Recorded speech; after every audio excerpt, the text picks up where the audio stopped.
So we're here in the shake trailer, which simulates an earthquake of different magnitudes, and the whole point of this is to give people an idea of what it feels like to be in an earthquake. And we bring this out to different locations, and Dawn, you haven't been in this yet, but it'll be interesting to see what it's like, because you never know, earthquakes could happen at any moment. You don't know.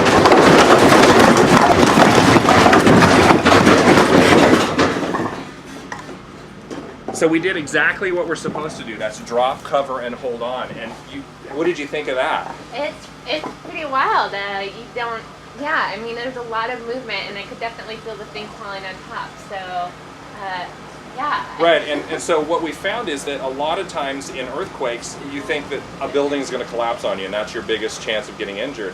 The reality is that most injuries occur from stuff falling. So that's unsecured items like we see here. You've got all these books and things that can hit you in the head. You can have a big flat panel television come down. You could have, you know, maybe a coffee pot or something off of the top of your refrigerator. So there's a lot of things that could cause an injury. So we tell people and we teach them, when the shaking starts, you drop, cover, and hold on. And if you can, get underneath something. And like this case, we can't get under the couch. So it's just drop, cover your head, and hold on until the shaking stops. There's always a chance for aftershocks. You should be aware of that.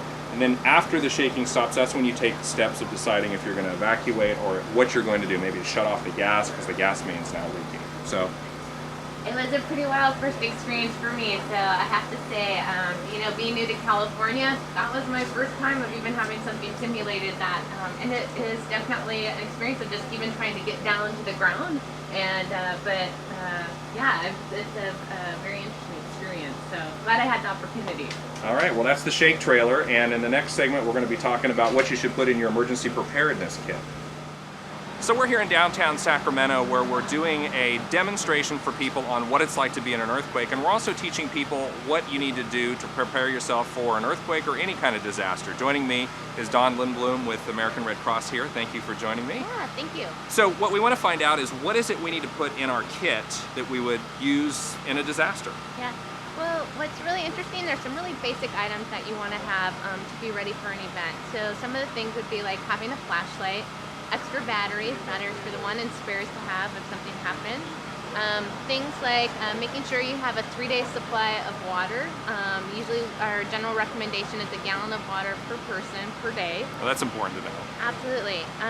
Non-perishable food items, so something canned goods type of thing, and make sure you have your can opener. Yeah, that's really key. I know a lot of people are like, well, if you're going to be in your car and stranded somewhere or whatever, and you've got cans, how do you get in them, right? Exactly.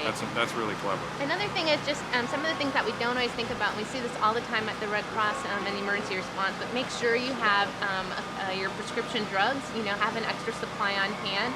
And if you don't have that, have a copy of actually your prescription in and of itself, because that's another piece that, you know, we can get refilled or do something like that, but have that in place. Some of the other items, if you have infants, having baby food and formula that's available and on hand. And another thing to think about is that, you know, you don't know in the event, you know, how much injuries or how people might get harmed during the event. So make sure in your kit that you have a first aid kit so that you can administer that if anything happens. And those are some of the basic items. So in here, like, so here's like a little tiny first aid kit, and it doesn't have to be a big fancy one. You don't have to get something that's cost you $50 or $100.